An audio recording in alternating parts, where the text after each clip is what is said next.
Vineyard family. I wanted to use this Grapevine to talk about this coming weekend, specifically what to expect in terms of our Sunday gathering on Sunday, June 14th.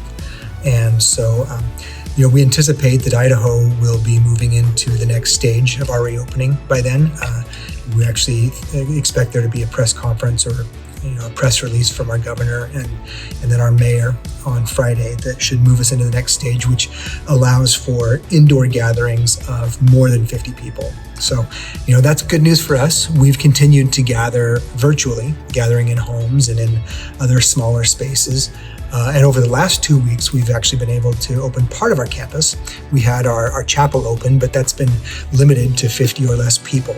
So this Sunday, the 14th of June, that's kind of our first opportunity to open the whole campus and to open the sanctuary and say, okay, everybody's welcome to gather here as well. So I just want to address some questions that you probably have on the front end of that, and also kind of set some expectations, because it is going to look different than our old normal.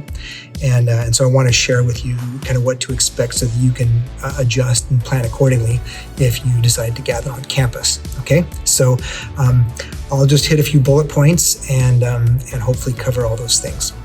So first of all, we are going to continue live streaming the service in a way that accommodates really sort of a hybrid model for us, where we have people that are gathering on campus in the sanctuary in what's kind of a traditional model for us, but that we also have people that are gathering in smaller environments, intentionally gathering in homes and other smaller environments that are maybe scattered around the valley.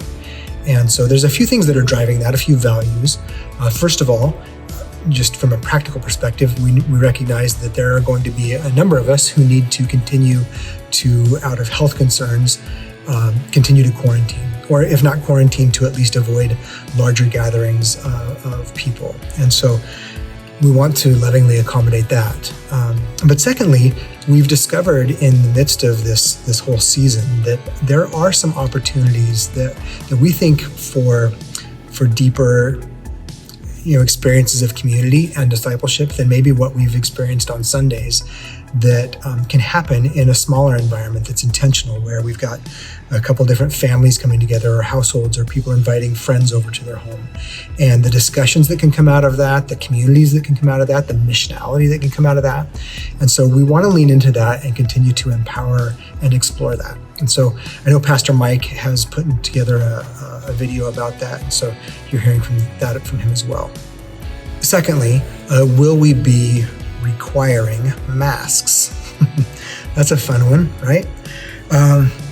No, the short answer is no, we won't be requiring masks. At the same time, we're not discouraging it. We would encourage you to bring one and wear it as needed in order to protect others. And so that's kind of the posture we've taken as a staff, that there's times when the most loving thing for us to do would be to wear a mask, and other times where the loving thing to do is to not. And so we're going to let love be our guide. But I will say that there are activities that we engage in as a faith community that are particularly conducive to droplet-borne transmission of the virus. So specifically, singing in an enclosed room at the tops of our lungs. And so here's what we're doing. Instead of requiring masks, we're trying to arrange our room in a way where households can sit together and have some physical distance from households they didn't come with. And so I'll show you that in a minute, but that's what we're going to do. We're going to actually space our room and create a way that we can engage in all the things that are so meaningful to us, and yet not hopefully be unwittingly transmitting a virus to one another. Having said that, we have made some decisions to try and limit some of the normal person-to-person contact that is part of our Sunday gathering. So we would encourage you to not greet one another with a holy kiss, or with an unholy hug for that matter.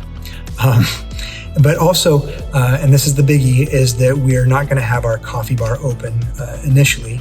And there's a couple reasons for that, but one is just the amount of person-to-person contact that's involved with running the coffee bar. So bring your own coffee, because we certainly don't want anybody to come who needs their caffeine and hasn't had it. Lastly, at this stage of our reopening, we are going to be keeping families all together in the main sanctuary.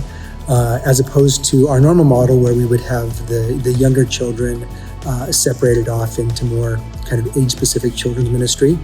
So we're going to be at this stage keeping everybody together, but our children's ministry is actually going to be accommodating that by creating some packets that are age-specific, that have different activities, coloring sheets, worksheets, different resources that actually line up with what we're studying that day as a church in terms of our biblical passage, and allow for some more kind of kinetic learning that are age appropriate. So if you're a parent with kids up through, say, grade 5, you can see the counter behind me. There's the children's ministry banners on either side of it. When you come in on Sunday morning in Heritage Hall, if you will stop by there before going into the sanctuary, you can get packets for your kids that are specific to their age groups.